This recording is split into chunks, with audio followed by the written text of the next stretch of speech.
Okay, so the DEA had been trying to track down your mom for 10 years. Yeah. And DEA agent Bob Palumbo Yeah. finally figured out where your mom was. Yeah. And in 1985, the Fed swooped in and arrested her.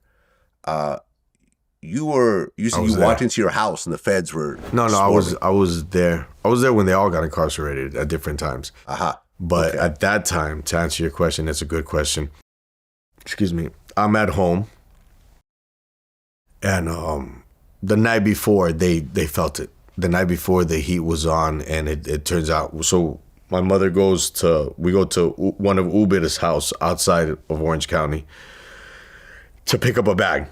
And my brother had, a bag for her. Remember, at this point, Griselda, my mother becomes like an urban myth, an urban legend. Nobody has seen her since Miami. Nobody could physically talk to my mother. They would have to talk to my brothers. They would never see her or talk on the phone with her. And PT has a bag for her, and I know this because I'm there as he gives her the bag, the briefcase, and she opens up the briefcase, and, I see the dollars. I'm used to that. And the phone rings, and my mother's going upstairs, and my brother hangs up the phone, and he's pale, and he tells her, what's his name just called? He said the Feds are down the street. And my mother goes, yeah, right. And he goes, he wouldn't lie to me, Ma. He says the whole area, there's Feds. And my mom's like, no way.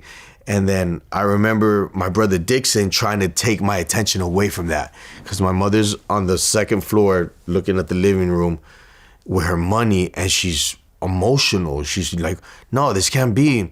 And then my brother Ubid is like, look, what? You can still get away. You can get on a plane tomorrow and just leave with Maikito to Colombia, to Medellin. You're good. Everything's there waiting for you.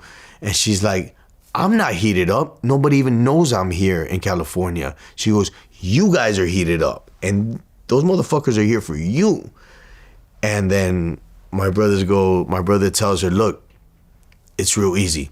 We're going to jump on the bikes. We're going to create a distraction. We're going to clear it, and you backdoor little Joey, and you get out of here. She always had a Supra at Uber's house and a Supra at the new house. She loved the Toyota Supras when they had to come out.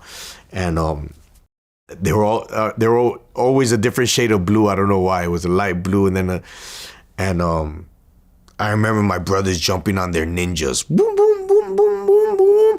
And I knew that they were good, because nobody's going to catch. These guys are super bike world champions. You're not going to catch them. The helicopter is not going to catch these boys.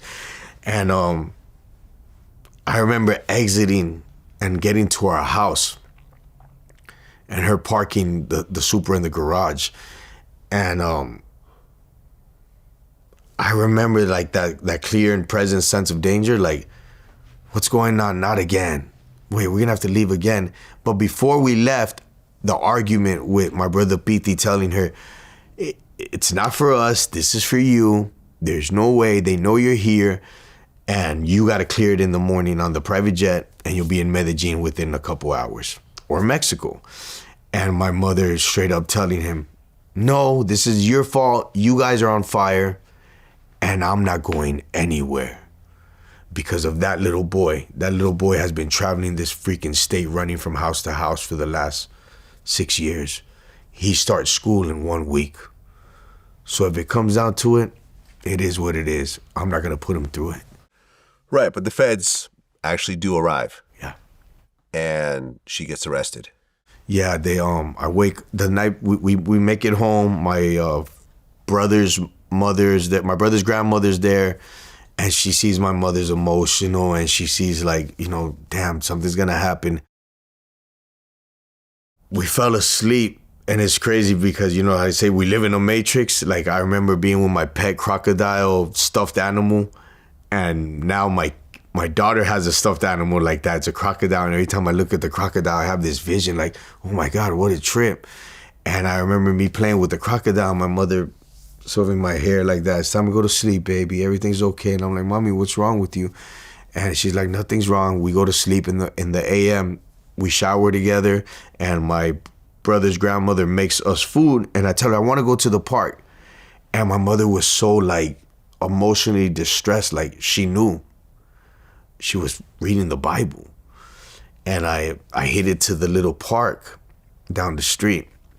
And I had been, they've tried to kidnap me since I was young, or, assassination attempts or whatever.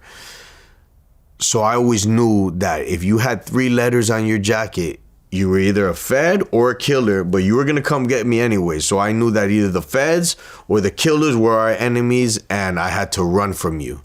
So I'm in the park, and they were playing toy guns, and all I could think about, let me go to my house and get my real gun.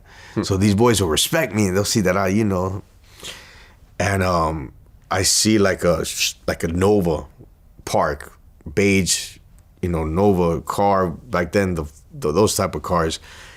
And then I see these 3 gentlemen jump out with blue jackets and the 3 letters on their back.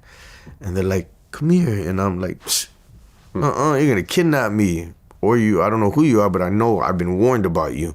So I cut through the park and I try to make it out. And then the other feds jump out of their cars and they're like, no, come here. And one of the gentlemen goes, Maikito. I don't know if he was Latin, but he said it just like my mother would say it. And he goes, Maikito. He goes, something's going on at the house. And before I even saw them, I looked at a helicopter, and it was above my house from a distance. And I'm like, hey, what is a helicopter there? And the helicopter was there because of my mother. They had already closed the house on her. Yeah.